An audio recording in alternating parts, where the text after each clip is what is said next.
Tribunnews kita mengupdate sejumlah harga bumbu dapur di Maluku Tenggara. Untuk tomat naik tipis seharga Rp25.000 per kilogram.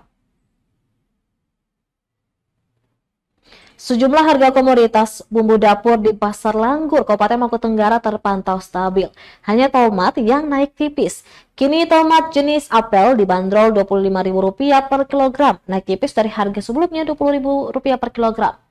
Sementara untuk cabai rawit per kilogram seharga Rp50.000, untuk bawang merah Rp50.000 per kilogram dan juga bawang putih Rp60.000 per kilogram. Sementara untuk kentang dihargai Rp35.000 per kilogram, wortel Rp50.000 per kilogram.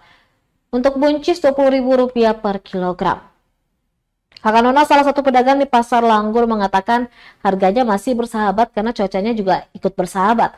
Menurutnya untuk beberapa pekan memang terpantau harganya cukup stabil, pasokan cukup baik, serta permintaan konsumen yang masih normal.